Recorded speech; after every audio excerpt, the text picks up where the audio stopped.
Importance of hard work, मेहनत का महत्व। राहुल एक समझदार लड़का था, लेकिन वो पढ़ाई के मामले में हमेशा मेहनत करने से बचता था। एक बार जब उसका पसंदीदा कप टूट गया तो माँ ने उसे बाजार से खुद जाकर एक अच्छा कप लाने को कहा। पहली बार राहुल को इस तरह का कोई काम मिला था।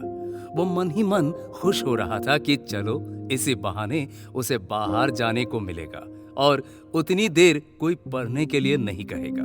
वो पास के बाजार में पहुंचा और इधर उधर कप खोजने लगा। वो जो भी कप उठाता उसमें कोई ना कोई कमी होती, कोई कमजोर होता तो किसी की डिजाइन अच्छी नहीं होती।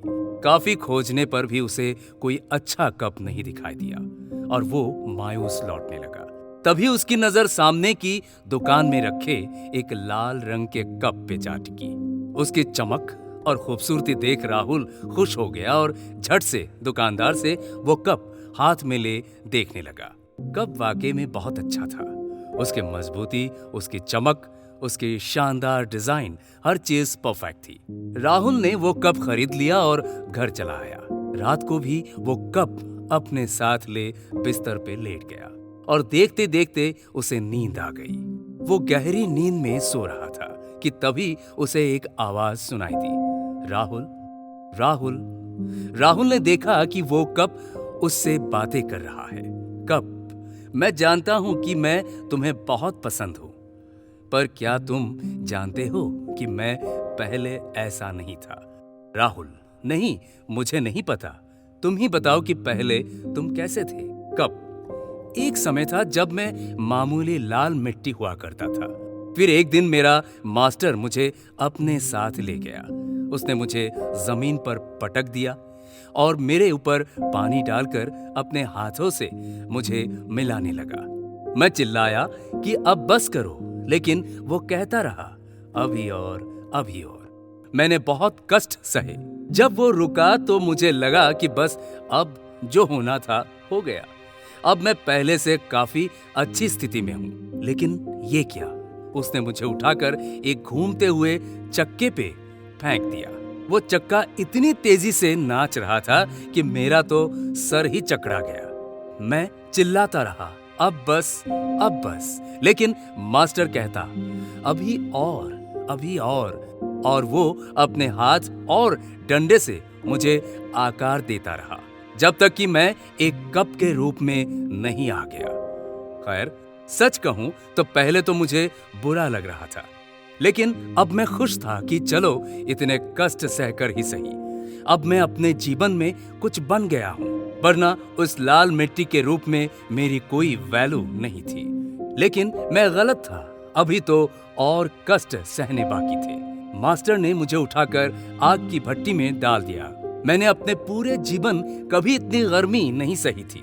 लगा मानो मैं वही जलकर भस्म हो जाऊंगा। मैं एक बार फिर चिल्लाया, नहीं, नहीं, मुझे बाहर निकालो, अब बस करो, अब बस करो। लेकिन मास्टर फिर यही बोला, अभी और, अभी और कुछ देर बाद मुझे भट्टी से निकाल दिया गया। अब मैं अपने आप को देखकर हैरान था। मेरी ताकत कई गुना बढ़ गई थी। मेरी मजबूती देखकर मास्टर भी खुश था। उन्होंने मुझे फौरन रंगने के लिए भेज दिया और मैं अपने इस शानदार रूप में आ गया। सचमुच उस दिन मुझे खुद पर इतना गर्व हो रहा था जितना पहले कभी नहीं हुआ था। हाँ, ये भी सच है कि उससे पहले मैंने कभी इतनी मेहनत नहीं की थी, इतने कष्ट नहीं सहे थे। लेकिन आज जब मैं अपने आप को देखता हूं तो मुझे लगता है कि मेरा संघर्ष, मेरी मेहनत बेकार नहीं गई। आज मैं सर ऊंचा उठाकर चल सकता हूं। आज मैं कह सकता हूं कि मैं दुनिया के सबसे अच्छे कपों में से एक हूं। राहुल सारी बातें बड़े ध्यान से सुन रहा था और जैसे ही कप ने अपनी बात पूरी की, उसकी आंखें खुल गई। आज सपने में ही सही, राहुल मेहनत का महत्व समझ गया था। उसने मन ही मन निश्चय किया कि अब वो कभी मेहनत से जी नहीं चुराएगा और अपने टीचर्स और पेरेंट्स के कहे अनुसार मन लगाकर पढ़ेगा और कड़ी मेहनत करेगा। सो गाइस, इस कहानी से हमें कड़ी मेहनत करने की सीख मिलती है। फिर चाहे वो बिजनेस हो, खेल हो या कोई और चीज। आपने सुना भी होगा, कड़ी मेहनत का कोई विकल्प नहीं है। इसीलिए अगर आप अपनी लाइफ में सक्सेसफुल होना चाहते हैं तो कभी हार्ड वर्क से पीछे मत हटिए। याद रखिए, जितना बड़ा संघर्ष होगा, जीत उतनी ही शानदार होगी। बाय।